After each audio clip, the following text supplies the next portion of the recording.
안녕하세요, 어머님. 네, 저는 오늘 설명에 맡게 된 장백산이라고 합니다. 잘 부탁드립니다. 네, 오늘 설명의 내용은요, 사실 크게 중요한 건 없긴 한데, 일단은 제가 어머님들께 받으신 자료들부터 좀 간단하게 설명을 드려야 될 것 같아요. 받으신 자료 중에서 일단 요거 같은 경우에는 PPT 그대로 출력을 한 거거든요. 이게 좀 화면이 너무 밝다 보니까 요거 보기 힘드시면 요거 보시면서 따라오셔야 돼요. 그리고 조금 자세한 내용 같은 것도 여기 더 자세하게 나와 있다 보니까, 왜냐면 이게 좀 작잖아요. 그래서 안 보이시면 요거 보시고 따라오시면 되시고요.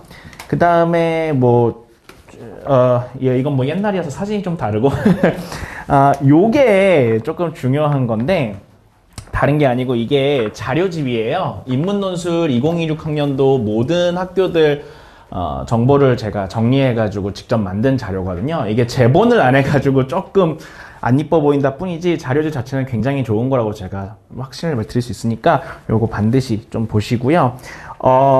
여기 이제 뭐가 있냐면은 학교별 경쟁률이라든가 수능 최저 기준 같은 게 정리가 되어 있어요. 근데 이거를 지금 다 제가 읊어드릴 수가 없기 때문에 여기서 가장 중요한 내용들을 제가 어머님들께 좀 설명을 드리려고 해요. 좀 핀포인트로 설명을 드릴 거고요. 그런 다음에 제가 이제 합격한 사례들 좀 보여드리면서 인문논술을 이제 오늘의 설명회를 간단하게 설명을 드린다면, 지금 시작하는 것이, 그러니까 정확히는 3월 달에 시작하는 것이 가장 중요하다라는 내용 좀 전달을 해드리려고 합니다. 일단은 시작을 하겠습니다. 제 소개부터 드리면요. 요즘 친구들은 용인외고라 그러면 잘 못 알아듣죠? 외대부고 제가 졸업을 했고요. 그 다음에 연세대학교 철학과 졸업했고, 서울시립대학교 법학전문대학원, 소위 이제 로스쿨이라고 하는 데를 수료를 제가 했습니다. 그리고 지금 신동철 생각의 차이학원 인문논술 전임으로 강의를 하고 있습니다. 제가 말씀드렸다시피 이 인문논술에서 아무래도 가장 중요한 거는 수능 최저 기준이라고 말씀드릴 수 있을 것 같아요. 그래서 이 수능 최저 기준이 어떻게 진행되는가를 어머님들께 말씀드리면 몇 가지 숫자들로 좀 기억을 해주시면 될 것 같아요. 그래서 가장 최상위에서 중요한 것이 이제 3합 6에서 3합 7이다 라고 보시면 되거든요. 물론 이게 정확한 숫자는 아니지만 상위권 학생이라면 아주 대략적으로는 3합 6, 그러니까 2등급 3개 정도를 어떤 기준점으로 삼으시면 됩니다. 그래서 이제 대표적인 게 성균관대가 있고요. 제가 비슷하게 넣었지만 고려대 같은 경우에는 정확히는 4합 8입니다. 요건 제가 말씀을 나중에 드릴게요. 근데 이제 고려대 같은 경우에는 그러니까 탐구를 보통 한 과목만 넣기 때문에 국, 영, 수, 탐 모두 2등급은 받아라를 목적으로 이제 기준으로 삼고 있는 거고요. 성균관대 같은 경우에는 제가 이따가 또 말씀을 드리겠지만 특이하게 탐구를 2과목을 따로 계산을 합니다. 이게 무슨 소리냐면요. 대부분 학교들 같은 경우에는 아니죠. 그러니까 성균관대 빼고 모든 학교들은요.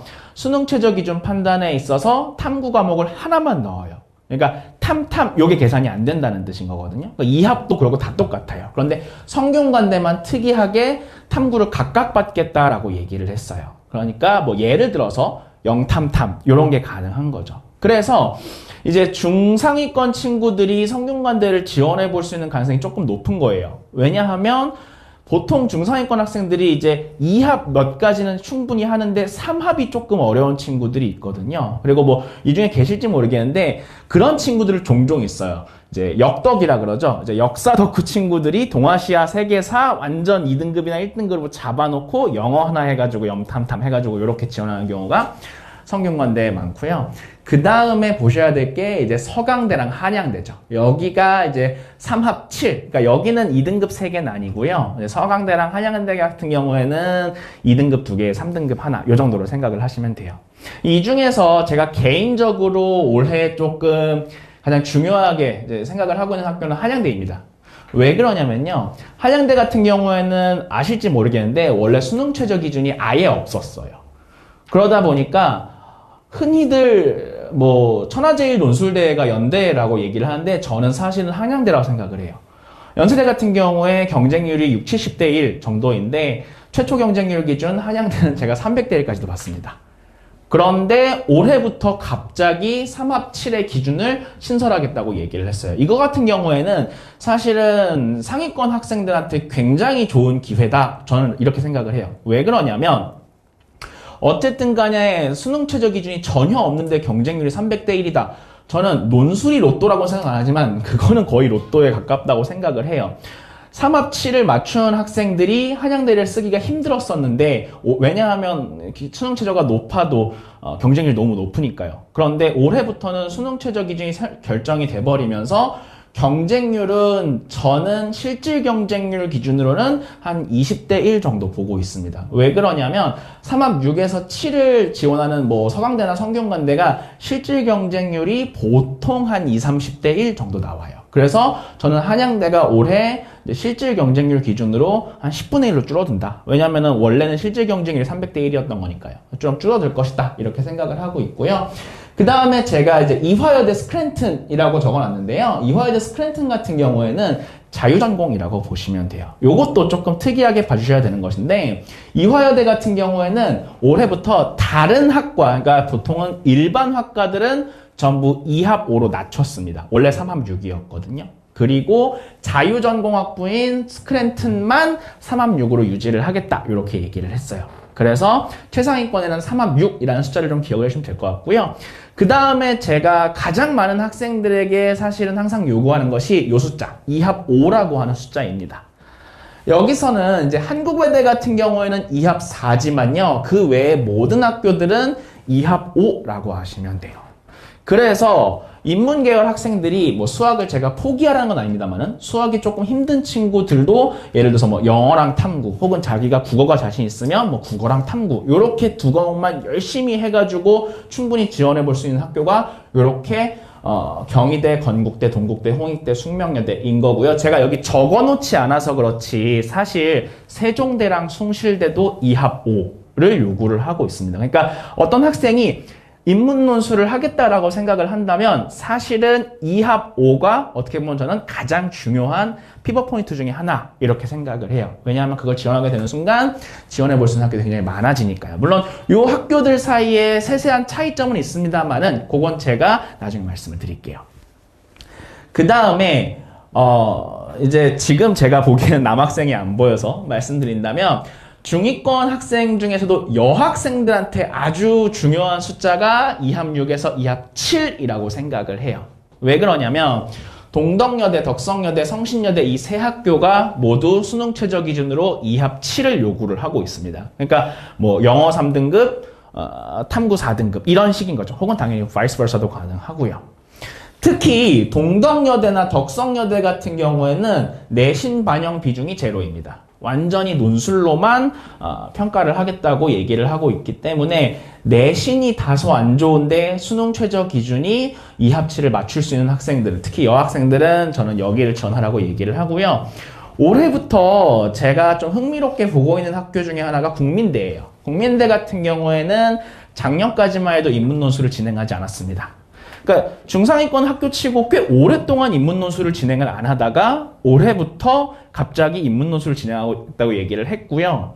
그리고 국민대도 저는 이제 남녀 학생 가리지 않고 굉장히 좋다고 생각을 하는 게 저희가 좋지 않은 표현이지만 흔히 그렇게 얘기를 하잖아요. 국숭세단이라고 얘기를 하잖아요. 그러니까 어쨌든 간에 그 수준에서 굉장히 높은 국민대에 원하는 친구들이 굉장히 많단 말이죠. 그런데 국민대는 적어도 올해 수능 최저 기준을 2합 6으로 하겠다고 얘기를 했고 내신도 안 보겠다고 얘기를 했어요. 그러니까 국숭세단, 그러니까 인서울 중상위권 라인을 원하는 학생들에게 국민대도 아주 좋은 선택이 될 수 있다. 이렇게 생각을 합니다. 그 다음에는 수능 최저 기준을 적용하지 않는 학교인데요. 제가 뭐 단국대, 경기대 써놨지만 사실은 이 위치상, 그러니까 지리상 여기에서 근처에서 가장 생각해 볼 수 있는 곳은 광운대라고 생각을 해요. 광운대 같은 경우에도 수능 최저 기준을 적용하지 않고 있습니다. 그리고 제가 여기 적어놓지는 않았지만 수능 최저 기준 미적용 학교 중에서 제가 광운대를 또 올해 눈여겨보고 있는 이유가 내신 반영 비중이 살짝 줄었어요. 원래 30%를 반영하고 있었는데 올해부터 20%만 반영하겠다라고 얘기를 했습니다. 그래서 요 숫자들이 수능 최저 기준에 있어서 가장 간단한 이제 피벗 포인트 혹은 이제 레퍼런스 포인트들이다. 이렇게 말씀을 드릴 수 있을 것 같아요. 그 다음에 물론 너무 많은데 제가 올해 생각하기에 좀 중요한 학교들이 요 학교들을 좀 뽑아 놓은 거거든요. 물론 변화가 있는 학교들이 이 학교들만은 아니에요. 그리고 이 학교들 말고도 눈여겨볼 학교들은 많은데 제가 이 학교들을 좀 고른 이유는 작년이나 재작년에 비해서 큰 변화가 있는 학교들이기 때문에 좀 꼽아봤습니다. 가장 먼저 고려대입니다. 고려대가 작년, 그러니까 2025 학년도에 처음 인문 논술을 시작을 했고요. 정확히는 그거죠. 어머니도 아실지 모르겠는데 옛날 옛적에 고려대가 인문 논술 했었어요. 그랬다가 잠깐 전형이 없어졌다가 작년에 갑자기 또 새롭게 이제 오랜만에 부활을 한 건데 요때 작년에 경영대 같은 경우에 수능 최저 기준을 4합 5로 설정을 했었어요. 이 학교가. 그리고 나머지는 이제 4합 8로 설정을 했었고요. 근데 사실 4합 5라는 기준이 굉장히 높은 거잖아요. 그러니까 정시로 11112란 소린데, 1112라는, 그럼 사실은 정시로 고려대 갈 수 있는 성적이잖아요. 그래서 그런 건지 올해부터 계열 안 나누고 인문 논술은 모두 4합 8, 그러니까 2등급 4개로 하겠다. 이렇게 얘기를 했어요. 특히 상위권 학생 같은 경우에 수학이 조금 떨어져도, 그러니까 예를 들어서 수학이 한 3등급 정도다 라고 해도 나머지가 한 1등급이 2개 정도 있어지면 4합 8을 맞추는 게 어렵지 않기 때문에 저는 최상위권 학생이 특히 내신이 조금 안 좋은 경우에는 정시와 함께 고려대 인문논술 반드시 지원해야 된다 이렇게 생각을 하고 있고요. 그 다음에 서강대 같은 경우에는 원래 많이 나뉘었지만 교과를 반영을 했었어요. 그리고 사실은 제가 개인적으로 서강대에 좀 안타까웠던 점이 뭐냐면 교과도 교과인데 출결 반영이 있었어요. 이게 학생마다 다 다르더라고요. 어떤 학생은 선생님 무단결석이 왜 있어요? 라고 저한테 반문한 학생이 있는가 하면 곧잘 공부하는 친구인데 의외로 무단결석이 조금 있는 친구들이 있었어요. 그런 친구들 너무 안타깝게도 서강대를 지원을 못했었거든요. 그런데 올해부터 전부 사라지고 논술 100% 반영이다 이렇게 얘기를 했습니다. 그러니까 무단결석이 조금 있거나 혹은 내신이 조금 높지 않아도 3합 7만 맞추면 서강대 지원할 수 있는 거고요. 그 다음에 제가 아까 말씀드렸죠. 가장 제가 신경 쓰이는 곳은 역시 한양대입니다. 수능 최저 기준이 새로 생겼거든요. 수능 최저 기준이 3합 7로 생겼고 그렇기 때문에 저는 경쟁률, 특히 실질 경쟁률이 한참 낮아질 거다라고 생각을 하고 있어요. 그래서 실제로 제가 제 학생들을 이제 지원을 시킬 때, 그러니까 요거는 나중에 말씀드릴 건데, 저랑 같이 수업을 하는 학생들은 8월쯤 해서 저랑 어머님이랑 그리고 원하시면 아버님도 함께 상담을 하게 됩니다. 제가 원서협수 상담을 하면서 이 학생은 성적이 이러하고 스타일이 이러저러하니까 이 학교들을 지원하는 게 좋겠다라고 한 명 한 명 모두 상담을 진행을 하거든요. 근데 제가 작년까지만 해도 피눈물을 머금고 상위권 학생들한테 한양대를 추천을 안 했어요. 왜냐? 아시다시피 경쟁률이 너무 높으니까. 300대 1의 경쟁률을 뚫는 게 쉬운 일은 아니다 라고 해서 피눈물을 머금고 제가 이제 한양대를 제거했었는데 올해부터는 당연한 소리지만 적극적으로 지원을 할 생각입니다. 그리고 한양대 같은 경우에는 이따 말씀드릴 건 아니고 지금 말씀을 드릴게요. 한양대 같은 경우에는 사실 고려대도 비슷하죠. 정해진 특징이 없습니다. 무슨 소린가 하면 인문논술 문제 출제 유형에 있어서 예를 들어서 한국외대 같은 경우에는 오랫동안 비슷한 유형이 출제되어 왔어요. 뭐 예를 들어서 성균관대라 그러면은 1번에 분류요약, 2번에 자료해석, 3번에 개연시 항상 그렇게 문제가 나왔었거든요. 근데 한양대 같은 경우에는 매년 문제가 다릅니다.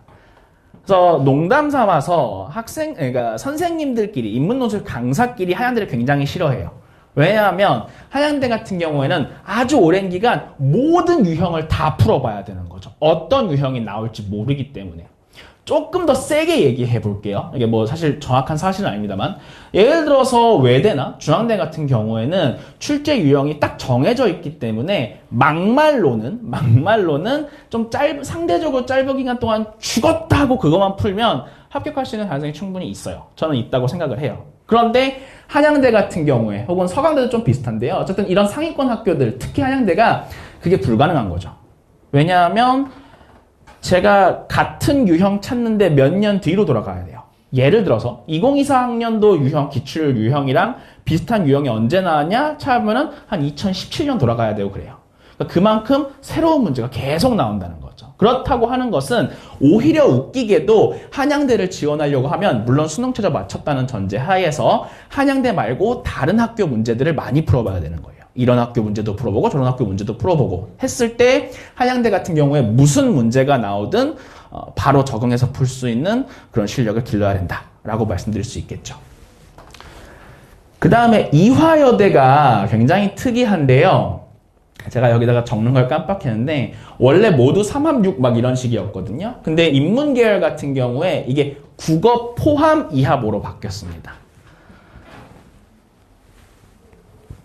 그러니까 스크랜튼 이외에 일반 뭐가 됐든 간에 뭐 정치외교학과든 뭐든 지원하려고 하면 국어를 포함해서 그러니까 국어 탐구, 국어 영어 이런 식으로 해서 이화여대를 지원해 볼 수가 있게 된 거죠. 이게 저는 되게 고무적이라고 생각하는 게 그럼 학생들이나 어머니들께서 물어보시는 게 우리 애는 국어를 못하는데 어떡하죠? 걱정 안 하셔도 되죠. 왜냐하면 인문계열 학생들이 많이 보이는 모습이 뭡니까? 국어가 조금 낮아도 영어가 높은 친구들이 많아요. 예를 들어서 이론상으론 국어 4등급에 영어 1등급 혹은 국어 3등급에 영어 2등급 이런 친구들도 이화여대 충분히 지원해 볼 수가 있게 된 거죠. 그래서 이화여대가 좀 많이 바뀌었다라고 말씀드릴 수 있을 테고요. 그 다음에 성신여대 같은 경우에도 원래 조금이지만 이제 학생부, 그러니까 교과랑 출결을 10%도 반영을 했었어요. 그런데 올해부터 반영 아예 안 하겠다라고 얘기를 했어요. 그러니까 지금 전반적인 추세가 어머님들 보이시겠지만 수능 최저 기준이 상대적으로 완화되고 있고요. 그리고 내신 기준도 많이 완화가 되고 있다는 게 전반적인 추세라고 보시면 돼요. 당장 3년 전만 하더라도요. 이화여대 N간에선 지원 못 시켰습니다. 3합 6이 문제가 아니고요. 이화여대가 3년인가 4년 전까지만 해도 내신을 굉장히 많이 봤어요. 그래서 합격하는 친구들이 내신 한 3등급대에서 많아봤자, 그러니까 낮아봤자 4등급은 되어야지 이화여대 인문 논술을 지원을 하느니 마느니 이런 수준이었는데 몇 년 전부터 그냥 아예 뭐 논술 안 보겠다라고 얘기를 하고 성신여대도 올해부터 안 보겠다 내신을 이렇게 얘기를 하고 있으니까 전반적으로 수능 최저 기준과 내신의 반영 비중은 낮아지고 있는 것이다 라고 보시면 될 것 같고요. 그 다음에 제가 아까 말씀드렸죠. 광운대 같은 경우에 원래 반영 비중이 30%였는데 올해부터 20%로 완화하겠다라고 얘기를 했어요. 그리고 이건 사실은 제 개인적인 행복회로, 그러니까 희망회로인데요. 일반적으로 이렇게 반영 비중을 낮추는 학교들의 특징이 뭐냐면 내신 반영 비중을 낮추는 학교들의 특징이 뭐냐면 등급 컷도 많이 낮춰버립니다. 그러니까 예를 들어서 광운대 같은 경우에는 30%일 때 한 4등급 초반은 되어야지 분내 만회를 얘기할 수 있었어요. 그런데 이런 행보를 보이는 많은 학교들, 예를 들어서 인하대도 굉장히 비슷한 행보를 보였거든요. 수능 최저 기준을, 죄송해요. 내신 반영 비중을 낮췄어요. 근데 그와 함께 이제 등급 컷도 많이 낮아졌어요. 제가 이렇게 말씀드리는 이유가 뭐냐면 광운대 이게 사실은 시행 계획만 보고 제가 말씀을 드린 거예요. 아직 모집 요강이 안 나왔어요. 그렇기 때문에 등급 컷이 어떻게 될지는 아직은 저희가 몰라요. 다만 예상을 해본다면 인하대나 그런 학교들이랑 비슷하게 내신 등급 컷도 조금 낮아지지 않을까. 어쨌든 간에 반영 비중은 완화되었다 이거고요. 서울여대 같은 경우에는 그나마 있었던 수능 최저 기준을 아예 없애버리는 쪽으로 진행을 했습니다. 그래서 이제 수능 최저 기준 2합 7을 맞추기 힘든 학생들도 특히 여학생이라면 이제 지원해 볼 수 있는 폭이 넓어졌다 이렇게 보실 수 있을 것 같아요. 그래서 이게 좀 어떻게 보면 중요한 특징이다 라고 말씀드릴 수 있을 것 같습니다. 그 다음에 이제 제가 말씀드리려고 하는 게 뭐냐면 제가 정말 죄송한데 필기하실 게 조금 많을 거예요. 제가 좀 가능하면은 압축할까 하다가 너무 종이가 두꺼운 게 싫어가지고 제가 좀 정리를 했는데 요 질문, 그러니까 영어제시문 출제학교와 수리논술 출제학교에 대한 질문을 오늘 굉장히 많이 하세요. 예를 들어서 선생님 인문논술에서 수리논술을 출제하는 학교가 있다는데 어떤가요? 이런 질문을 많이 하시길래 제가 요거를 그냥 오늘 싹 정리를 해드리려고 합니다. 그래서 좀 어머니께서 많이 알아가시면 좋으실 것 같아서 우선 영어제시문 출제학교인데요. 요 세 학교가 전부입니다. 연세대, 이화여대, 그리고 한국외대요. 바꿔 말하면 이 외의 학교들은 영어제 시문은 나오지 않는다라고 보시면 됩니다. 그런데 조금 자세하게 말씀드릴 것들이 있어요. 우선은 이제 연세대 같은 경우인데요. 연세대 같은 경우에 제가 전계열이라고 써놓은 거 보이시죠? 이게 뭔 소리냐면 경영, 경제, 인문, 사회 안 나누고 모든 학교에서 모든 계열에서 영어제 시문이 무조건 나오게 됩니다. 이게 왜 특이한 거냐면요. 다른 학교들, 예를 들어서 이화여대나 한국외대 같은 경우는 계열에 따라서 영어제 시문이 나오기도 하고 안 나오기도 하거든요.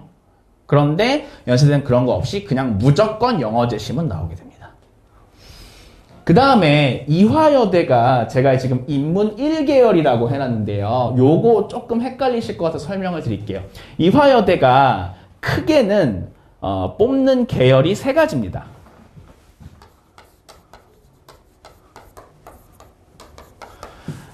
인문 1, 인문 2, 그리고 스크랜튼 이렇게 뽑거든요. 그러니까 스크랜튼 같은 경우는 아까 말씀드렸다시피 자율전공이라고 보시면 돼요. 인문 1은요. 이화여대에서는 인문 1이라고 이름 붙였지만 그냥 일반 인문 계열이라고 보시면 되는데 이게 쉽게 말씀드리면 조금 이제 안 좋은 표현입니다만 이제 문사철이라고 하죠. 어문 계열 학과들이 보통 인문 1계열에 많이 들어가 있어요. 그러니까 저희가 소위 말하는 소위 이제 그러니까 문과대학의 과들, 뭐 철학과 뭐 이런 학교들이 인문 1로 뽑고 요 계열로 지원을 하게 됐을 때는 영어제 시문이 나오게 되는 거죠. 그럼 인문 2계열은 무엇인가? 간단하게 생각하시면 사회계열이라고 보시면 돼요. 그러니까 저희가 흔히 생각하는 이제 뭐 경영학과, 경제학과, 정치외교학과, 문화인류학과, 사회학과 이런 학과들이 인문 2계열로 보게 되고요. 요건 제가 이따 말씀드릴 건데 수리논술이 나옵니다. 영어제 시문이 안 나오고요. 그래서 그게 특징이라고 보시면 돼요. 이 둘은요. 전반적인 문제의 출제 유형 자체는 유사해요. 그러니까 조금 더 정확하게 말씀드리자면 1계열이든 2계열이든 뭐든 간에 이화여대는 세 문제가 나오거든요. 그런데 1번, 2번이 스타일이 완전히 같고요. 구분 안 갑니다. 구분 안 가고 인문 1계열에서는 영어제 시문 문제가 하나 추가적으로 나오고 사회계열, 그러니까 인문 2계열 같은 경우에는 수리논술이 나온다. 이렇게 보시면 되는 거예요. 그 다음에 한국외대도 이게 조금 비슷한 케이스인데요. 요거 하나 설명드려야겠네요. 제가 스크랜튼 말씀드렸잖아요. 스크랜튼 같은 경우에는 이제 나중에 보시면 되는데 학생이 고를 수 있어요. 자기가 1로 시험 볼 건지 2로 시험 볼 건지. 그래서 이제 좀 극소수긴 하죠. 이화여대 스크랜튼을 지원하는 학생들이 극소수긴 한데 지원한다면 저는 학생들한테 얘기를 하죠. 너 원하는 걸로 해라. 정말 이거는 학생 취향인 거예요. 선생님 저는 영어가 조금 자신이 없어요. 사실은 이화여대 영어제 시험이 조금 어렵긴 하거든요. 난이도가. 개인적으로는 저는 이제 둘 다 이제 당연히 풀어본 입장에서는 연대보다 이화여대 인문 1계열 영어제 시험이 조금 더 어렵다고 생각해요. 소재 같은 측면에서 좀 어려운 측면이 있어요. 아니면은 선생님 저는 영어는 자신인데 수리논술이 조금 걱정돼요 하면은 그래 인문 1로 지원하자 이런 거죠. 완전 자유다라고 보시면 됩니다. 다시 넘어가서 이제 한국외대 같은 경우에는 제가 이제 인문계라고 써놨죠. 이화여대랑 구분이 완전히 똑같다고 보시면 돼요. 그러니까 인문계열은 이제 영어제 시문이 나오고 사회계열은 영어제 시문이 안 나오는 겁니다. 그러면 한국외대는 사회계열에서 인문계가 아닌 사회계열에서 영어제 시문 말고 뭘 출제하냐? 수리논술 아니고요. 도표 자료 해석을 출제하게 됩니다. 요것도 제가 설명을 조금 드릴게요. 그러면 이 한국외대 인문계 혹은 사회계에 대해서 질문을 하시는 게 이거예요.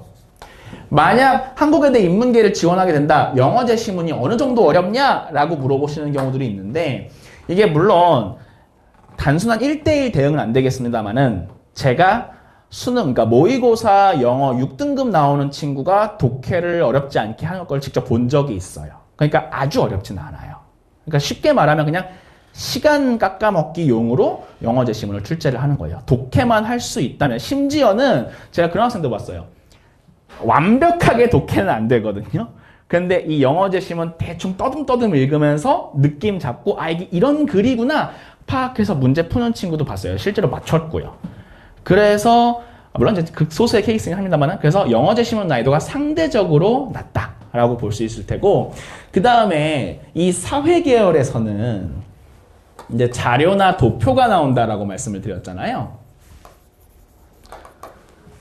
그러면 이거 제가 할 때 또 항상 주시는 질문이 있어요. 선생님 저는 사문을 안 했는데요. 이 질문을 꼭 하거든요. 왜냐하면 도표 자료가 사문, 그러니까 사회문화 과목에서 사탐에서 나오는 거다 보니까 이 질문을 많이 하고 실제로 작년쯤부터 해서 그런 학생들이 많거든요. 교차 지원하는 학생들. 그러니까 선생님 제가 원래 이과였는데 사탐은 사문 냄새도 못 맡아봤는데 외대 뭐 사회계열 지원을 해보고 싶다. 근데 자료 도표 제시문이 나오는데 괜찮냐라는 질문을 꼭 많이 해요. 저는 일반적으로는 문제 없다라고 얘기를 합니다. 왜냐하면 이 한국외대 사회계열 자료 도표 같은 경우에도요 난이도가 굉장히 낮아요. 상대적으로. 그러니까 다른 학교 같은 경우에는 예를 들어서 성균관대 같은 경우는 자료가 막 도표가 이만하고 막 그래프가 막 이러고 막 지표가 막 여러 개 나오고 이런 식이거든요. 근데 한국외대 같은 경우에는 그냥 그래프 이런 식이에요. 찍 막 이런 식이에요. 그럼 x와 y는 비례 관계에 있다. 이 정도예요. 여기 수치 안 적혀 있어요. 그냥 x축이랑 y축만 있는 경우가 대다수예요. 그래서 인과관계에 있다, 상관관계에 있다, 비례관계에 있다. 이 정도만 파악하면 될 정도. 사실 이거 사문이라고 보기엔 좀 그렇죠. 그래서 난이도가 상대적으로 낮다. 이렇게 보실 수 있을 것 같아요. 그 다음에 요 밑에 있는 학교들은 한양대, 건국대, 연세대, 중앙대, 경희대, 숭실대, 이화여대. 이 같은 경우에는 이제 수리 논술을 출제하는 학교들입니다. 똑같이 바꿔 말씀드린다면 이 학교들 말고는 수리 논술 안 나온다고 보시면 돼요. 그래서 여기 광운대 없잖아요. 광운대 경영학과 가려고 해도 수리 논술은 안 나오는 겁니다. 그런데 어머님도 혹시 이거 눈치채셨을지 모르겠는데 제가 순서를 조금 이상하게 꼬아놨거든요. 그 이유가 뭐냐면 요렇게 내려가면서 여기가 가장 어렵고 수학이 여기가 가장 쉽다 이렇게 생각하시면 돼요. 그래서 제가 난이도 순으로 대략적인 분류를 해놓은 겁니다.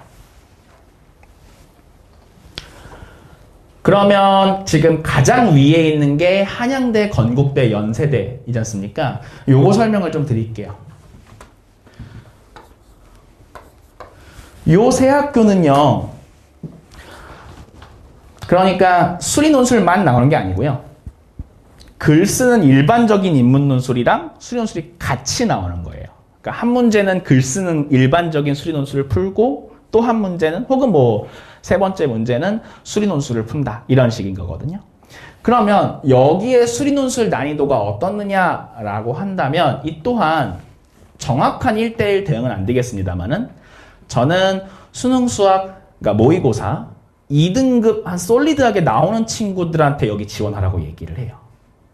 그러니까 학생들이 예를 들어서 모의고사 수능이 한 3등급 정도가 나오거나 아니면 2, 3등급이 왔다 갔다 하는 친구한테 한양대나 건국대, 연세대학교 경영경제계열 이런데 기출문제를 풀어보라고 하면 힘들어해요.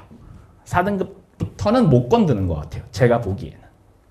그래서 간단하게 본다면 학생의 수능 수학, 그러니까 모의고사 성적이 수학이 이제 2등급 정도가 된다면 여기를 지원하신다라고 보시면 될 것 같은 경우고요. 그 다음에 한양대 같은 경우에는 제가 이제 써놨지만 상경계열, 그러니까 소위 말하는 경영경제 계열에서 수리 논술을 출제를 합니다. 이 한양대 수리 논술이 조금 어려운 측면이 있어요. 제가 맨 앞에 둔 이유가 있는데요. 물론 지금까지 적어도 그렇게 한 적은 없는데요. 한양대는 적어도 모집 요강이나 혹은 시행계획 같은 거에서 이렇게 오피셜하게 얘기를 합니다. 출제 범위, 수학 1, 2, 기하, 미적, 확통이라고요. 그러니까 기하, 미적 선택 과목까지 한 친구들이 적어도 지원하기 어려워요. 실제로 그런 적은 없어요. 실제로는 이제 뭐 미적이 나와도 이제 수학 1, 2 수준의 미적이 나오지 선택 과목 수준의 미적이 나오거나 기하가 나온 적은 없습니다만은 어쨌든 얘네가 오피셜하게는 우리는 올이라고 얘기를 하고 있기 때문에 지원하기가 조금 걱정되는 측면이 있죠. 그런 다음에 건국대 같은 경우에는 보시죠. 근데 인문사회계 2.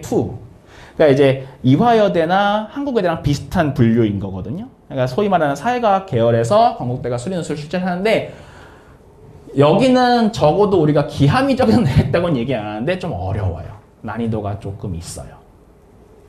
그래서 저 두 학교는 상대적으로 좀 어렵다. 그리고 웃기게도 좀 흥미롭게도 연세대학교 같은 경우에는 적어도 이 둘에 비하면 수리논술의 난이도는 상대적으로 조금 낮다는 느낌이에요. 상대적으로는요. 근데 연세대학교가 조금 어려운 이유는 제가 써놨죠. 계열 구분 안 합니다.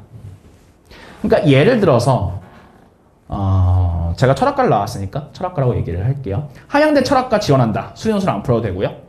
건국대 철학과 지원한다. 수리논술 안 풀어도 됩니다. 연세대 철학과는 수리논술 풀어야 돼요.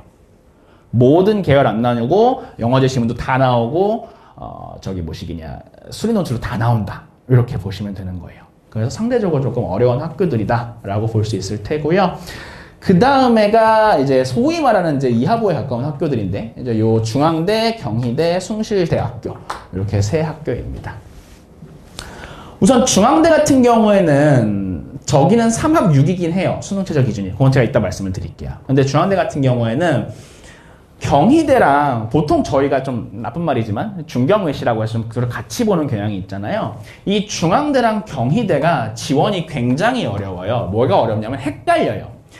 자, 설명을 좀 드릴게요. 중앙대 같은 경우에는 인문사회 계열이랑 경영경제 계열을 나누고요. 경희대 같은 경우는요. 인문 계열이랑 사회 계열을 나눠서 출제를 하거든요. 그러니까 이 인문사회, 인문계열 이쪽에서 흔히 얘기하는 그러니까 글로 된 그냥 일반적인 인문논술을 푸는 거고요. 요 중앙대 경영경제계열 혹은 사회계열에서는 글로 된 것도 풀고 수리논술도 풀어야 되는 이런 구조인 거예요. 그럼 이게 뭐가 헷갈리냐? 경영경제랑 사회인 게 헷갈리는 거죠. 설명을 드릴게요. 제가 예를 들어보겠습니다. 정치외교학과. 왜 그런지 모르겠는데 학생이 정치외교학 되게 좋아하더라고요. 사회과학 계열에서 가장 유명한 학생들이 좋아하는 학과가 이제 정치외교학과다라고 얘기를 한다 그러면 중앙대는요. 정치외교학과 여기 들어가는 거죠. 그러니까 선생님 제가 중앙대 정치외교학과를 지원하고 싶습니다. 수리논술 못해도 괜찮아요. 경희대는 여기 들어갑니다. 정치외교학과가. 그러다 보니까 경희대 이제 정치외교학과를 지원하려고 그런다면 수리논술을 풀어야 되는 거죠. 그래서 요게 조금 두 학교의 큰 차이고 조금 학생들이나 학부모님들이 헷갈려 하시는 부분들이 있더라. 그래서 이게 어떻게 보면은 지원 방향에 좀 큰 변곡점이 되기도 하죠. 그래서 요렇게 당연히 예를 들어서 경영학과다. 그럼 당연히 수리논술 풀어야 되는 거고요. 그래서 요렇게 보시면 되는데 이제 그 각 학교별 특징을 조금만 더 자세히 말씀을 드릴게요. 중앙대 같은 경우에는 이제 제가 썰다시피 경영경제계 수리논술 나오는데 확통에서 많이 나와요.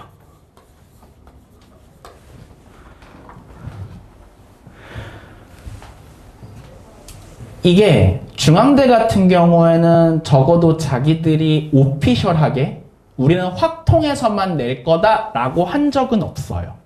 모집요강이나 뭐 시행계획 같은 걸 봐도 우리는 수원, 수투, 확통 중에 어디서든 낼 수 있어 라고 얘기를 하거든요. 근데 그래 놓고 근 5년간 기출문제를 제가 쫙 봤을 때 싹 다 확통이었어요. 문제 스타일도 비슷했어요. 확률 밀도함수 그려가지고 막 그래프 그리고 하는 식으로. 그래서 이제 확통이 가능한 친구들, 확통에 어느 정도 풀 수 있는 친구들이 중앙대학교를 전하게 맞겠다라고 얘기를 하고요. 그 다음에 경희대가 제가 좀 말씀드리는데 조심스럽긴 해요. 요게 왜 조심스러운지 말씀을 드릴게요. 뭐 제가 저기 써놓긴 했는데 경희대학교 같은 경우에는 2021학년도인가 2학년도인가쯤 해가지고 문제 유형을 아싸리 한번 갈아엎었습니다. 그러니까 사실은 그 전에 그 기출 문제들이 의미가 없어졌어요. 약간은. 그때 한번 싹 갈아엎혔기 때문에. 그러니까 실질적으로 저희가 판단할 수 있는 데이터가 한 3, 4년치밖에 없는 거예요. 어차피 그 전개 의미가 없으니까. 그럼 이 4년치를 가지고 몇 개 안 되는 거죠. 해봐서 4개 했는데 요걸 가지고 판단을 해야 되는데 이게 조금 어려운 측면이 있어요. 뭐가 어렵냐면요. 경희대가 처음 저거 갈아엎었을 때 2021학년도인가 2학년도인가 그때 갈아엎었을 때 기출문제가 어땠냐면 사회계열에서요. 글로 쓰는 거, 그러니까 일반적인 인문 논술은 상대적으로 쉬웠고요, 난이도가. 수리 논술은 상대적으로 난이도가 높았어요, 첫 해에. 그래서 뭐 여담입니다만은 제 제자 중에 한 명이 경희대 경영학과를 지원하고 싶다고 하는 거예요. 그래서 제가 사실은 조금 말렸어요. 왜냐하면 그 친구가 수학은 곧잘 하는데 글 실력이 아주 출중한 친구는 아니었거든요. 그래서 너는 경희대는 경영학과는 내가 잘 모르겠다. 좀 글이 상대적으로 쉬운 뭐 중앙대나 이런 데를 지원하는 게 낫지 않겠냐라고 했는데 선생님 저 그래도 경희대 꼭 처음 써보고 싶어요. 그래 알겠다 해가지고 썼어요. 근데 그 친구가 뭐 좋은 거죠. 경영학과를 붙었어요. 그래서 제가 지금도 그 친구랑 밥 먹으면 농담 삼아 얘기해요. 뭐라고 얘기하냐면요. 너 때문에 경희대 스타일이 바뀌었다고 얘기를 하거든요. 무슨 소리냐면 그 이후로 완전히 반전됐어요. 글로 쓰는 거 난이도가 높아졌고요. 수리논술 난이도가 낮아졌어요. 이게 첫 해였고 그 후로 한 3, 4년 정도는 계속 요 경향으로 나오고 있어요. 그래서 제가 그 친구한테 농담 삼아 하는 거죠. 야 네가 수학 잘해가지고 붙었는데 하도 글을 못 쓰니까 경희대에서 빡친 거 아니야. 제가 이렇게 얘기를 하거든요. 그래서 이런 식으로 바뀌었어요. 그래서 제가 작년이었던 걸로 기억을 하는데 재작년이었나? 하여튼 어떤 친구가 있었냐면 여학생 한 명이 미디어 컨텐츠였나? 하여튼 그 경희대 뭔가 미디어 모시기 하는 학과가 있는데 그 친구가 경희대 미디어 모시기를 그러니까 지원을 해보고 싶다고 하더라고요. 그래서 이게 스토리가 좀 있는데 설명을 드린다면 뭐 재미는 없어요. 뭐냐면 그 여학생이었는데 2등급 초반이었던 걸로 기억을 해요. 내신이 일반고였고요. 이 친구가 학종 3장에 논술 3장 이런 식으로 지원을 했었어요. 실제로 제가 이 친구 지원을 시킬 때 2등급 초내신에 학생부도 괜찮았던 친구였거든요. 왜냐면 제가 이제 그 당시에 학생도 좀 만져주고 해가지고 학생부 제가 만져준 게 아니라 하여튼 해가지고 학종을 서울여대를 쓰겠다는 거예요. 서울여대 일본어학과였던 걸로 기억을 해요. 서울여대 일본어학과를 학종으로 쓰겠다. 엄마야? 라고 얘기를 하길래 제가 속으로 그래라. 왜냐하면 저는 2등급 초에 서울여대 일본어학과면 학종은 당연히 붙을 거라고 생각을 했어요. 1차 떨어졌어요. 서류 면접에서. 서류에서. 그러고서 이 친구가 저는 이렇게 생각했던 거죠. 어차피 서울여대 붙을 거니까 너 경희대 뭐시기냐 미디어 써봐. 어차피 붙을 거. 그때는 그렇게 얘기하진 않았죠. 그래서 속으로 괜찮겠지 하고서 했는데 정작 이걸 떨어지고 경희대 미디어 컨텐츠를 붙었어요. 그 친구가 논술로. 제가 솔직히 말씀드리면 이 친구 같은 경우에는 조금 걱정했던 게 이 친구 수능 수학 성적이 4등급이었어요. 간혹 가다가 5등급도 나오는 친구였어요.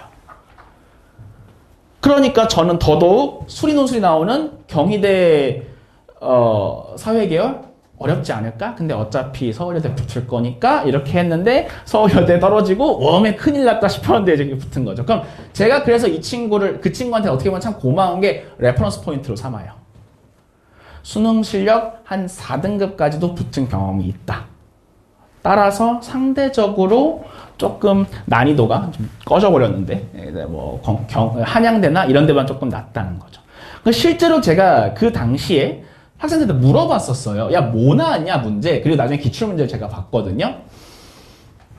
적어도 지금까지는 조금 어려운 2차 함수 문제가 나왔어요. 이게 어머님도 아실지 모르겠는데 똘똘한 중3 하나 갖다 놓고 풀라 그러면 풀 수 있을 정도의 2차 함수 문제가 나왔었어요. 그러니까 수원수2에서만 나왔던 거죠. 물론 경희대가 우리 수원수토에서 2차 함수 낼 거야 라고 말한 건 절대 아닙니다. 그래서 사실은 당장 올해서부터라도 조금 어려운 문제가 나올 수 있어요. 근데 적어도 한 3, 4년치의 데이터를 두고 본다면 수리논술의 난이도는 상대적으로 조금 낮았다라고 말씀드릴 수 있을 것 같습니다. 그래서 만약에 학생이 수능 수학이 그러니까 모의고사가 한 3, 4등급이 나오는 친구다. 그리고 경희대 사회계열을 지원을 해보고 싶다. 저는 괜찮은 선택이라고 생각을 합니다. 그렇게 보실 수 있을 것 같고요. 이게 좀 꺼졌으니까 제가 좀 키는 거 못 찾겠어가지고 요거 좀 보면서 말씀드릴게요. 그 다음에 제가 숭실대 났던 걸로 기억을 하거든요. 웃기게도 숭실대는 중앙대랑 경희대랑 비슷하거나 조금 더 어려운 수준의 수리논술이 나온다라고 보시면 돼요. 그 다음에 제가 맨 밑에다가 이화여대를 놨잖아요. 그리고 이화여대 제가 아까 말씀드렸죠. 인문 2계열에서 수리논술이 나온다고요. 이화여대 인문 2계열의 수리논술 같은 경우에는 수리논술 아닙니다, 이거. 제가 이화여대 관계자분들한테 죄송하지만 제가 풀어봤을 때는 그리고 학생들이 풀 때에도 수리논술 아니에요. 이건 굳이 명칭 붙이면 산수논술이에요. 아주 간단한 도표 해석. 그리고 막 공식 같은 것도 문제에 다 나와 있어요. 그냥 도표 보고 숫자 대입해가지고 숫자만 내놓으면 되는 격이에요. 전 솔직히 말씀드리면 이걸로 변별력이 어떻게 생기는지 모르겠어요. 그래서 만약에 여학생이 그러니까 수학 실력이 한 4, 5등급 된다. 그런데 선생님 저 이화여대를 한번 지원해보고 싶어요. 근데 제가 인문 2계열을 꼭 지원해보고 싶어요. 하면은 그래 라고 얘기를 해요. 왜냐하면 이화여대 인문 2계열의 수리논술은 상대적으로 난이도가 낮기 때문입니다. 그래서 이렇게 특징을 좀 보실 수가 있을 것 같아요. 네, 그 다음부터 제가 이제 말씀드리려고 하는 거는 수능 최저 기준들도 수능 최저 기준들인데 사례들을 직접 좀 말씀을 드리려고 해요. 죄송해요, 이게 좀 제가 어떻게 켰는지 모르겠는데 혹시 안 켜지니 너? 안 되겠니? 잘 안 되네요. 죄송합니다. 이게 하여튼간에 그래서 요 부분 보시면 돼요. 요 부분 보시고 바로 넘어갈 건데 지금 제가 보여드리고 싶은 게 사실은 이 자세한 수능 최저 기준도 수능 최저 기준이지만 사례에 보여드리고 하는 건데 여기서 어머님들께서 봐줬으면 하는 건 성균관대예요. 성균관대가 되게 특이해졌어요. 원래도 특이한 친구들이었는데 제가 막 3개로 쪼개놨잖아요. 성균관대가 간단하게 말하면 3합 6기준을 요구를 하고 있거든요. 수능 최저 기준을. 3합 6인데 요게 3가지로 나뉩니다. 먼저 거기 제가 정리를 해놨죠. 글로벌 리더, 글로벌 경제, 글로벌 경영. 여기는 3합 5로 하나 높아져요. 1등급 하나, 2등급 2개 이런 식인 거죠. 그 외에 글로벌 융합, 그냥 일반 인문사회, 인문계열, 사회계열. 여기는 일반적인 3합 6이에요. 그리고 올해부터 굉장히 특이해진 데가 저기죠. 이과 계열을 인문논술로 뽑겠대요. 거기 제가 정리해 놓은 대로입니다. 그러니까 제가 정리를 안 해놨군요. 몇몇 학부, 공학학 계열, AI 소프트 이런 식으로 4개 정도의 소위 말하는 이제 정말 공대스러운 게 아니라 공대 학과들을 이 글 쓰는 인문 논술, 얘네 표현으로 언어형 논술이라고 얘기를 하거든요. 여기서 뽑겠다라고 얘기를 하고 있어요. 다만 이 수능 최저 기준은 아까 이화여대랑 비슷한 건데요. 수학을 반드시 포함해서 3합 6이다 라고 얘기를 하고 있어요. 그러니까 수탐탐 이런 식인 거죠. 그래서 이런 식으로 지원을 할 수가 있는 것이고요. 여담이지만 그 글로벌 리더 경제 경영 여기 3합 5잖아요. 제가 항상 이 강사하면서도 궁금해가지고 글로벌 리더는 대체 뭐 하는 데인가 하고 제 글로벌 경영 나온 그러니까 경영학과랑 글로벌 경영이랑 다 따로 있어요. 제가 친구한테 물어봤거든요. 야 글로벌 경영이 뭐 하는데요? 그 친구가 글로벌 경영 하거든요. 영어로 수업을 한대요. 그리고 학교에서 지원을 조금 더 빠방하게 해준다. 건물이 조금 더 이쁘더라 정도 차이다 라고 얘기를 하더라고요.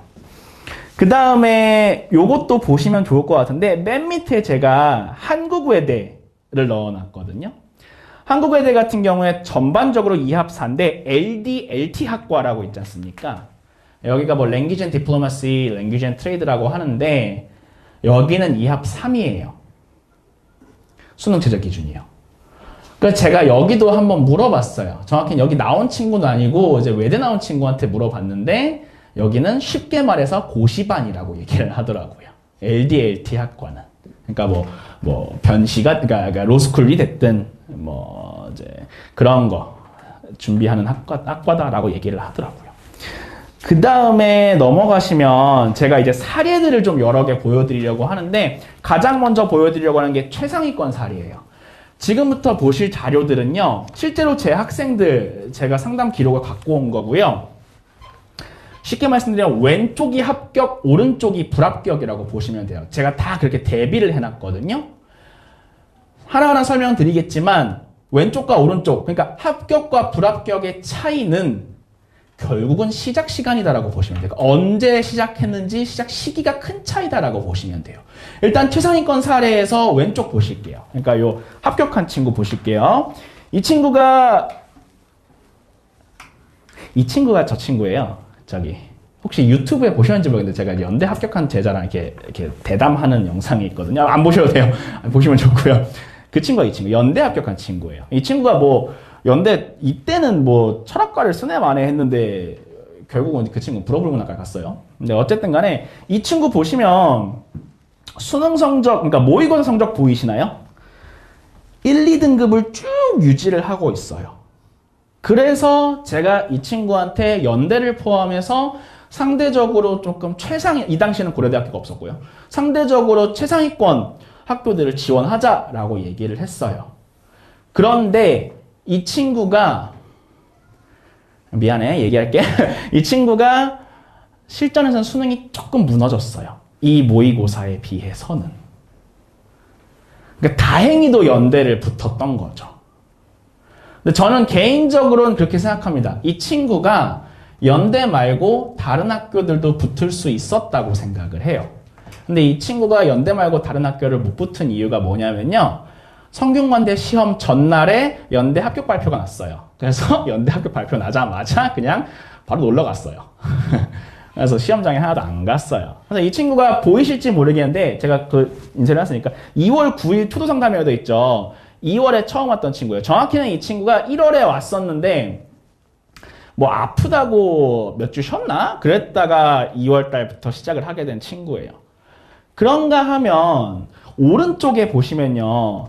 이 친구도 되게 비슷한 친구거든요. 어쨌든 1, 2등급이 지속적으로 유지가 되고 있고요. 이 친구 같은 경우에는 제가 알기로 수능 성적에서 그렇게 크게 무너지지 않았어요. 그런데 이 친구 불합격했습니다. 왜냐하면 이유는 사실 한 가지인 거죠. 거기 초도상담 보이시나요? 이 친구 8월, 그러니까 여름방학 다 끝나고 왔습니다.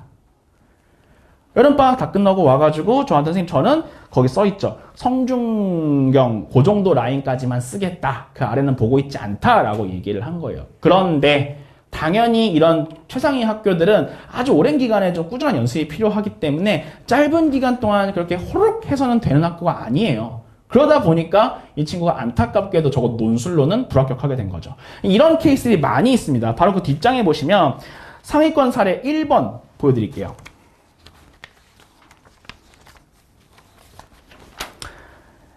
이 친구가 그 친구. 이 친구는 저기 뭐시기냐 저기 성균관대, 중앙대, 이화여대 셋 다 붙은 친구예요. 삼관왕이라고 하죠. 왼쪽이에요. 이제 상위권 사례 중심으로 1 왼쪽에 있는 친구가 이제 그렇게 붙은 친구인데, 그래서 이 친구가 저한테 2월에 와서 처음에 얘기한 게 그건 거죠. 그러니까 정확히 제가 얘기한 거죠. 넌 정시다. 정시 플러스 논술로 가자. 괜히 학종 같은 거 보지 마라. 그래서 이 친구가 실제로 그 뒤로 딱 그렇게 공부를 했어요. 정시 꾸준히 하면서 저랑 일주일에 한 번 4시간 동안 수업하고 뭐 숙제하는 거 2시간 정도 해가지고 일주일에 6, 7시간만 논술에 딱 쏟아부은 거예요. 그러고 나서 이 친구가 다행히도 수능 최저 3합 6을 맞춰가지고 성균관대, 중앙대, 이화여대를 모두 합격을 했어요. 그 중에 어디에 갔는지는 모르겠어요. 어쨌든 붙었다고 얘기를 하고, 사실은 이제 제가 합격자 발표 날에 친구들이랑 술 한잔 하고 있었는데 어머니한테 전화가 와가지고 제가 어머님 이래가지고 연락이 끊겼어요. 합격한 것만 제가 알고 있습니다. 그래서 이 친구가 이제 간 친구인데, 오른쪽에 보시면 이 친구가 되게 안타까운 친구인 건데 어쨌든 이 친구가 뭐냐면 오른쪽이요. 3합 6은 계속 맞춰왔던 친구인 거예요. 특히 9월 달에 보시면 결국은 3합 6은 맞췄어요. 그러니까 국어 1, 영어 3, 그리고 탐구 1, 2 뭐 이러다 보니까 3합 6을 결국 맞춘 친구였는데 이 친구도 사실은 조금 늦었던 거죠. 5월쯤 해가지고 왔거든요. 그래서 이 친구도 안타깝게 좋은 결과는 없었습니다.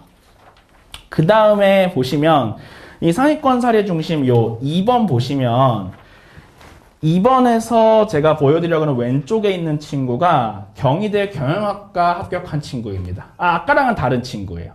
예. 그 수학 잘하던 그 친구 말고요. 이 친구는 이제 그냥 작년인가 간 친구인데 이 친구 한 가지만 보시면 돼요. 딱 언제 왔냐면 3월 6일. 그러니까 3월 신규 개강할 때 딱 온 친구인 거죠. 그래서 이 친구가 뭐 엄청 여러 가지가 써 있는데 굉장히 막 나쁜 의미로 말하자면 나쁜 말로 하자면 이제 방황했던 친구예요. 뭐 연세대를 쓰네 마네 막 중간에 막 내기 설정 이런 거 써 있거든요. 저랑 얘기를 하면 선생님 제가 이번 육모에서 뭐 몇 등급을 받으면 연세대학교 지원하게 해주세요. 뭐 그래 했는데 결국은 못 맞추고 뭐 내기를 취소하네 마네 하다가 결국은 이 친구도 수능이 조금 무너졌어요. 3합 6이 다 날아갔어요, 이 친구가. 피눈물 흘렸죠, 제가. 이 친구가 이제 수능 날에 딱 시험 끝나고 학원에 와서 저랑 같이 채점을 하는데, 저한테 채점 도와달라고 하더라고요. 그래서 같이 채점을 하는데, 3합 6이 다 날아간 거예요. 그래서 성균관대 날아가고, 서강대 날아가고, 다 날아갔어요. 하나 남았던 게 경희대였어요. 천만다행이죠. 그리고 이 친구가 경희대 경영학과를 붙었습니다. 그래서 이 친구 같은 경우에는 이제 저는 개인적으로 수능 최저 맞춰서 더 많이 갔을 거라 생각하는데 어쨌든 간에 수능 최저 때문에 덕분에 경희대 경영학과 붙은 친구인데 오른쪽은 완전히 반대예요. 왜냐하면 지금 성적 보이시죠? 아까 경희대 왼쪽에 경영학과 같은 경우에는 9월 가면은 막 국어 3등급 뜨고 난리도 아니었어요. 제가 이 친구 때문에 정말 마음 졸였어요. 야, 너 왜 갑자기 국어 3등급이 나와? 그랬었는데, 오른쪽 같은 경우에는 꾸준히 1등급 나오던 친구예요. 3합 6은 꾸준히 맞춘 친구고요. 계속 잘해왔던 친구고, 적어도 자기 말로는. 그리고 저한테 와서 이렇게 얘기해서, 선생님, 저 3합 6 맞추니까 성균관대 써볼래요. 라고 9월인가죠? 9월 20일에 와가지고 저한테 얘기를 한 거예요. 안타깝게도 별로 좋은 결과는 없었습니다. 서강대뿐만 아니라 한양대뿐만 아니라 성균관대 어느 학교든지 간에요. 오랜 기간 동안 좀 꾸준히 연습하지 않으면 실력이 단시간에 늘기 힘들어요. 그러니까 저는 조금 이제 고리타분한 표현인데 이 인문논술을 헬스 가는 거랑 똑같다고 말씀을 드리거든요. 어머님들 아실지 모르겠는데 헬스, 그러니까 저도 좀 안 해가지고 몸이 많이 많아졌는데 무너졌는데 헬스 같은 경우에 하루에 1톤 들려고 하면 절대 안 되죠. 근육 찢어지고 죽겠죠. 그런데 하루에 10kg씩 1년, 2년을 드는 친구들은 근육 엄청 커집니다. 제가 그랬어요. 제가 원래 몸정할 건 아니니까. 하여튼 그 포인트는 작고 간단하고 쉬운 문제라도 오랜 기간 연습하는 것이 짧은 기간 동안 어려운 특정 학교만 연습하는 것보다 훨씬 더 실력 향상에 도움이 된다. 이렇게 말씀을 드리고 싶어요. 그럼 제가 이렇게 말씀을 드리면 어머님들이 꼭 하시는 말씀이 저거예요. 대부분 상위권 사례들인데 상위권 학생들만 있지 않나요? 원래 공부 잘해서 그냥 글도 잘 썼던 학생들이 좋은 학교 간 거 아닌가요? 라고 말씀하시는 분들이 계셔가지고 제가 넘어가서 마지막 장에 중하위권 사례 하나 보여드리려고 하거든요. 물론 이 친구가 전부는 아니에요. 근데 사례만으로 뭐 점토를 할 수는 없으니까 이 친구 같은 경우에 중하위권 사례에서 왼쪽에 합격한 친구가 이 친구가 결국은 경기대를 붙은 학생이거든요. 이 친구한테서 어머님들께서 좀 봐주셨으면 하는 게 이 친구가 이제 경희대 경영학과 걔랑 친구인데 뭐 어쨌든 간에 내신에 제가 5.9 그리고 5.0 물음표 이렇게 해놨거든요. 이 친구 내신에다가 이거 제가 스토리 하나 풀어드릴게요. 이 친구가 저한테 내신이 5등급대다 라고 얘기를 했어요. 3학년 땐 공부 더 열심히 해서 얘가 5등급이 됐다라고 얘기를 했어요. 지금은 아니지만 이 친구 갈 때만 하더라도 경기대학교가 내신 비중이 엄청 높았어요. 지금은 다행히도 경기대학교가 내신 비중이 10%로 줄었는데요. 당시만 해도 내신 비중이 40%였고요. 5등급 내신 넘어가는 친구는 합격한 적이 한 번도 없었습니다. 합격자 평균 보면 다 4등급 때 초반으로 나왔어요. 그러니까 사실상 제가 농담 삼아서 그랬어요. 경기대는 논술 아니고 반쯤 교과다 이랬어요. 내신 비중이 너무 높다 보니까. 근데 이 친구가 5등급 때고 자기 말로는 5등급 때 초반이고 저한테 경기대는 써보고 싶다라고 얘기를 하길래 그래 쓰자 해서 계획을 다 짜놓고 생기부를 까보니까 8등급이었어요 이 친구. 다 합격했기에 망정이에요. 제가 지금도 이 친구랑 밥 먹으면서 쿠사리 줘요. 너 그때 이씨를 하거든요. 그런 친구였던 거예요. 그렇다고 이제 와서 뭐 원서 접수 시간 다 되는데 이거를 막 바꿀 수도 없고 하니 그래 하고서 경기대를 결국은 지원을 했어요. 솔직히 말씀드리면 저는 이제 불가능하다고 생각을 했어요. 제가 말씀드리기도 웃기지만 이제 했는데 이 친구가 다행히도 합격을 했어요. 경기대를. 이 친구는 입지전적인 친구고 제가 어떻게 보면 더 자랑스럽게 얘기를 하는 친구인 게 정말 이 친구는 그 내신 디스어드밴티지를 페널티를 싹 그냥 글 실력으로 1년 동안 연습한 글 실력으로 뚫어버린 케이스인 거예요. 이 친구는 지금도 저한테 얘기해요. 그러니까 그때도 얘기했었고요. 자기는 고등학교 내내 공부 열심히 안 했다고. 그냥 3학년 되고 갑자기 이 친구가 정신 차려가지고 수능 좀 해야지. 결국 수능 잘 안 됐고요. 하여튼 그랬던 친구인 건데 3월달쯤 3월에 왔나요, 이 친구가? 그렇지. 3월 16일. 그러니까 이게 뭐냐면은 저거죠. 3월 9일에 아까 경희대 경영학과 그 친구가 와서 수업을 듣고 야, 이 양반 괜찮아 해가지고 얘를 데려온 거예요. 그래서 다음 주에 온 친구예요, 이 친구가. 정확히 일주일 뒤에 온 친구였던데 하여튼 간에 이 친구가 그렇게 해서 그 내신 디스어드밴티지를 뚫은 학생이다 라고 말씀을 드릴 수 있을 것 같아요. 그런데 오른쪽 같은 경우에는요. 다행이죠? 이 친구는 거짓말은 안 했어요. 내신이 저한테 6등급이라고 얘기를 했어요. 그러고 나서 지금 이 친구가 지원한 학교들이 뭐 가톨릭대, 항공대, 그리고 이제 이 친구가 경기대 혹은 연세대면 연세대 미래였던 걸로 제가 기억을 하고요. 한국외대 글로벌 캠퍼스, 중앙대, 인하대, 제가 중앙대는 써보고 싶다 그랬어요. 하여튼 그래서 이 지원을 했는데 여기 있는 가톨릭대, 항공대, 연대 미래, 인하대 모두 수능 최저 기준 없는 학교들이고요. 특히 가톨릭대 같은 경우에는 내신 반영 비중이 이때나 지금이나 실질 7%인가 그래요. 그러니까 내신 반영 비중이 가톨릭대 오피셜 발표로는 20%인가 그런데 기본 점수를 조금 줘요. 그래서 실질 반영 비율을 계산을 해보면 실제로 학교치 얘기를 하는데 7%인가 9%인가 그런 식이에요. 실제 없다고 볼 수 있는 거죠. 연세대 미래 캠퍼스 내신 반영 비중 제로고요. 그런 식인데도 불구하고 안타깝게도 좋은 결과를 맞지 못했습니다. 왜냐하면 8월 30일이 왔으니까요. 그 여름방학 다 끝나고 와가지고 9월에 와가지고 한 친구인 거죠. 그러면 제가 보기에는 적어도 확실하게 말씀드릴 수 있는 건 여름방학 다 끝나고 추석부터 해도 된다? 아닙니다. 전 아니라고 확실하게 말씀드릴 수 있어요. 적어도 제가 지금까지 마주했던 학생들은 내신이 8등급이어서 공부하는 법을 몰랐던 친구도 3월달부터 한 친구는 좋은 결과를 받을 수 있었고 공부를 잘하는 친구든 못하는 친구든 그냥 잽싸게 홀록하면 되는 거 아닌가? 글쓰기가 뭐 얼마나 어렵겠어? 라고 생각한 어려운 건 아닙니다만 어쨌든 그런 친구들은 별로 좋은 결과는 없었다라고 말씀을 드릴 수 있는 거죠. 그래서 저는 적어도 어머님들께서 제가 이렇게 말하면 너무 웃기지만 저한테 안 하셔도 돼요. 인문논술. 뭐 여기 있지 않을까요? 이 주변에 인문논술 학원이? 저 아니어도 괜찮아요. 3월부터 좀 보내주셨으면 좋겠어요. 저 아니어도 괜찮아요. 전 그렇게 생각을 합니다. 좀 빠른 시작이 인문논술에는 좀 중요하다. 저는 이렇게 생각을 합니다.